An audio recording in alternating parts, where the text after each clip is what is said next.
हर हर महादेव दोस्तों, आइए आज गाज माता की व्रत की कहानी सुनती है। ये संतान सुख प्राप्ति के लिए किया जाता है। आइए जानते हैं हम इस कहानी के बारे में। भादों के महीने में की जाने वाली गाज माता की पूजा की जाती है और व्रत के समय गाज माता की कहानी सुनी जाती है। गाज माता की कहानी सुनने से व्रत का संपूर्ण फल प्राप्त होता है और गाज माता की कृपा सदैव बनी रहती है। आज हम आपके लिए गाज माता की कहानी लेकर आए हैं। आइए जानते हैं इस कहानी को और सुनते हैं। एक राजा और रानी थे जिन्होंने अपने पुत्र का विवाह किया, किंतु उसे संतान का सुख प्राप्त नहीं हुआ। एक दिन रानी अपनी सहेली के घर गई हुई थी, तो सहेली उस समय गाज माता की कहानी सुन रही थी। रानी ने अपनी सहेली के साथ गाज माता की कहानी सुनी और उस दिन संकल्प किया कि यदि मेरी बहू के गर्भ ठहर जाएगा तो मैं 1.25 सेर का रोट चढ़ाऊंगी। गाज माता का दिन आया, तब रानी ने अपनी बहू को 8 तार का धागा हल्दी में रंग के दिया और कहा कि इसे मंगलसूत्र के साथ बांध लो।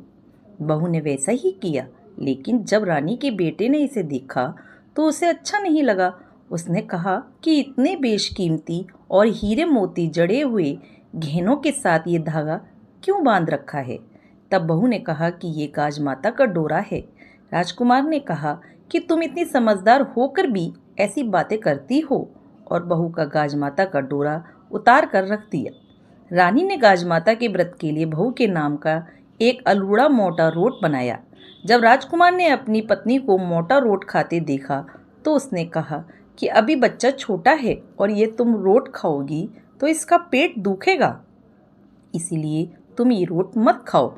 बहू ने वैसा ही किया और वह रोट नौकरानी को दे दिया, जिससे गाज माता अत्यंत रुष्ट हो गई। उसी समय तेज तूफान और आंधी चलने लगी और बादल गरजने लगे। गाज माता गरजती हुई आई और बच्चे को पालने सहित उठा ले गई और भीलनी के आंगन में बच्चे को छोड़ दिया। भीलनी के भी कोई बच्चा नहीं था, इसीलिए वह उस बच्चे को देखकर बहुत खुश हो गई। उधर महल में हाहाकार मच गया और सभी लोग बच्चे को ढूंढने लगे। रानी ने सोचा कि मैंने रोट नहीं चढ़ाया, इस कारण ये सब हुआ, और बहू ने सोचा कि मैंने गाज माता का डोरा खोल दिया और रोट नहीं खाया, इस कारण सब हुआ। वे दोनों गाज माता से क्षमा मांगने लगी और गाज माता की पूजा करने लगी। महारानी ने 1.25 मन का रोट बनाकर गाज माता को चढ़ाया।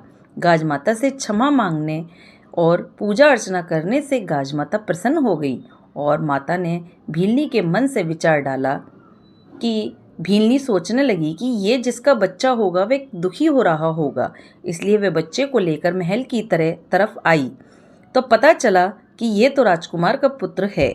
उसने वह बच्चा लाकर महारानी को दे दिया। रानी ने भीलनी से कहा कि ये सब गाज माता के कोप के कारण हुआ था। भीलनी ने गाज माता के बारे में पूछा तो महारानी ने सब कुछ विस्तार से बता दिया। भीलनी ने कहा कि यदि मेरे पुत्र हुआ तो मैं गाज माता को रोट चढ़ाऊंगी, और कुछ दिन पश्चात ही भीलनी के गर्भ से एक सुंदर पुत्र ने जन्म लिया। हे गाज माता, जैसा रानी और भीलनी को फल दिया वैसा सभी को देना, हमको भी देना। जैसा रानी पर कोप किया वैसा किसी पर मत करना माँ। गाज माता की कहानी कहने वाले को, गाज माता की कहानी सुनने वाले को और पूरे परिवार को दुखों को दूर कर देना। तो दोस्तों बोलो गाज माता की जय। तो दोस्तों आपको मेरी ये गाज माता की कहानी कैसी लगी? अच्छी लगी है प्लीज़ लाइक करें, सब्सक्राइब करें, शेयर करें। कहानी देखने के लिए और सुनने के लिए आप लोगों का बहुत बहुत धन्यवाद।